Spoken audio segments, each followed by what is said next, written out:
بسم الله الرحمن الرحيم.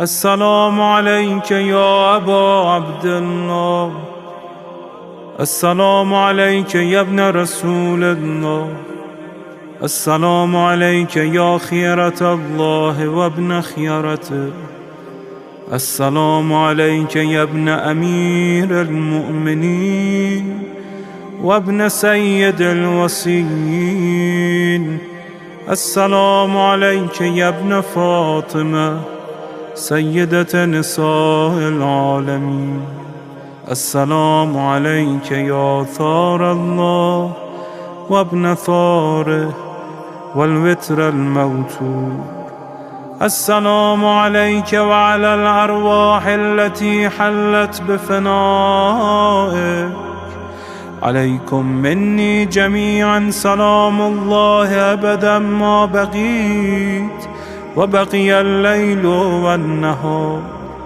يا أبا عبد الله، لقد عظمت الرزية وجلت وعظمت المصيبة بك علينا وعلى جميع أهل الإسلام، وجلت وعظمت مصيبتك في السماوات على جميع أهل السماوات.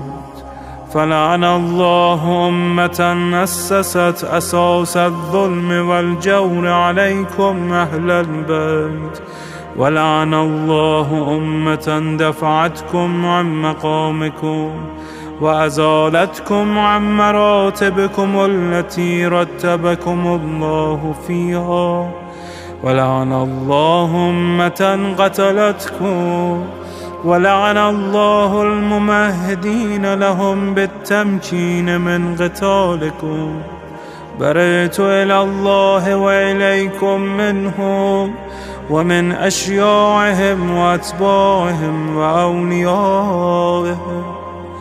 يا أبا عبد الله، إني سلم لمن سالمكم وحرب لمن حاربكم إلى يوم القيامة. ولعن الله آل زياد وآل مروان، ولعن الله بني أمية قاطبة، ولعن الله ابن مرجانة، ولعن الله عمر بن سعد، ولعن الله شمرا، ولعن الله أمة أسرجت وألجمت وتنقبت لقتالك. بأبي أنت وأمي، لقد عظم مصائبك، فأسأل الله الذي أكرم مقامك وأكرمني بك أن يرزقني طلب ثارك مع إمام منصور من أهل بيت محمد صلى الله عليه وآله. اللهم اجعلني عندك وجيها بالحسين عليه السلام في الدنيا والآخرة.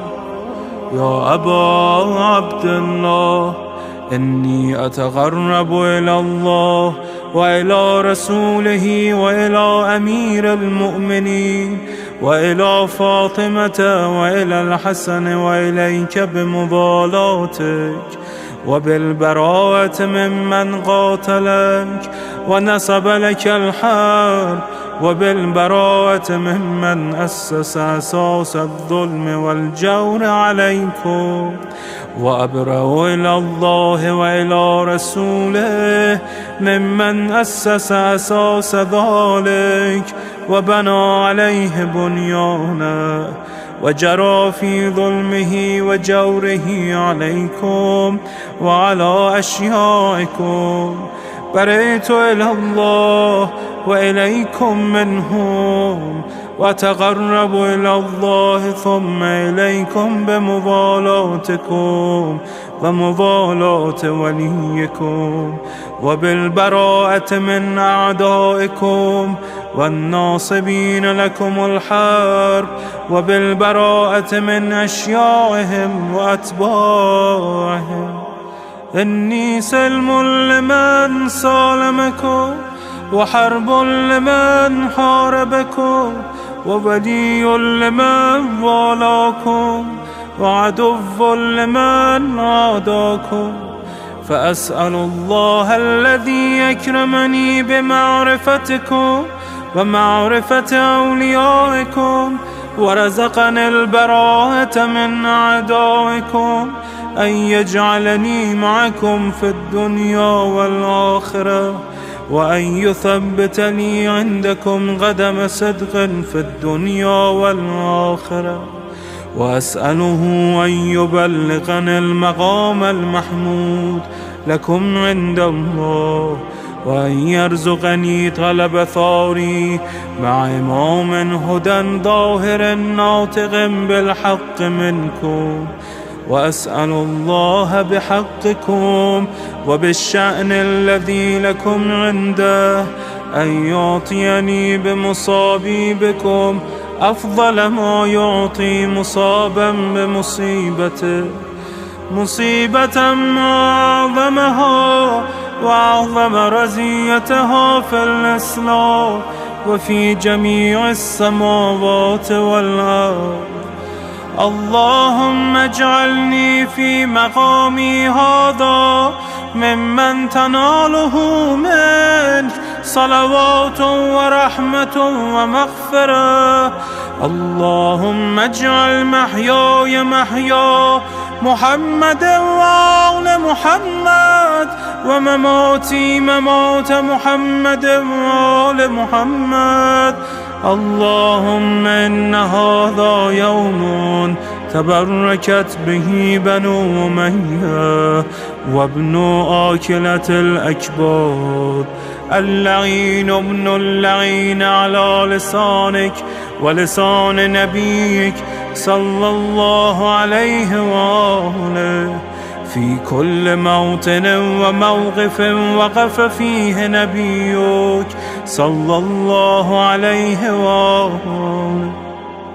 اللهم لعن أبا سفيان ومعاوية ويزيد بن معاوية، عليهم منك اللعنة أبد العابدين.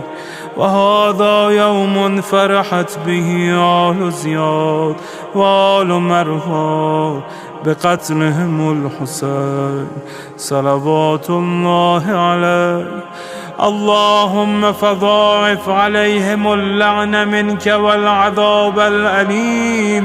اللهم إني أتقرب إليك في هذا اليوم وفي موقفي هذا وأيام حياتي بالبراءة منهم واللعنة عليهم، وبالموالاة لنبيك وآل نبيك عليه وعليهم السلام. اللهم لعن أول ظالم ظلم حق محمد وآل محمد، وآخر تابع له على ذلك. اللهم لعن العصابة التي جاهدت الحسين وشايعت وبايعت وتابعت على قتله. اللهم لعنهم جميعا. السلام عليك يا أبا عبد الله، وعلى الأرواح التي حلت بفنائك. عليك مني سلام الله أبدا ما بقيت وبقي الليل والنهار، ولا جعله الله آخر العهد مني لزيارتكم.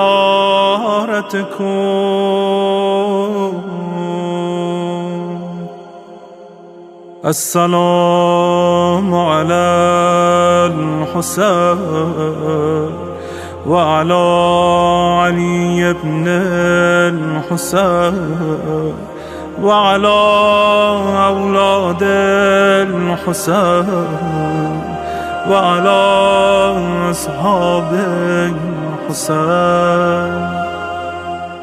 اللهم خص أنت أول ظالم باللعن مني وابدأ به أولا، ثم العن الثاني والثالث والرابع.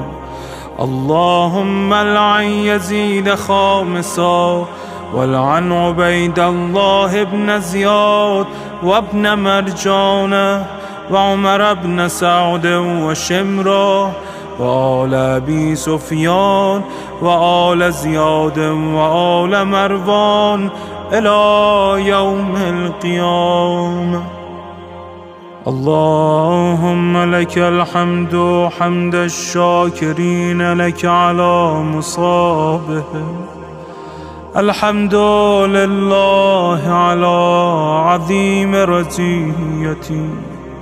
اللهم ارزقني شفاعة الحسين يوم الورود، وثبتني قدم صدق عندك مع الحسين وأصحاب الحسين الذين بذلوا مهجهم دون الحسين عليه السلام.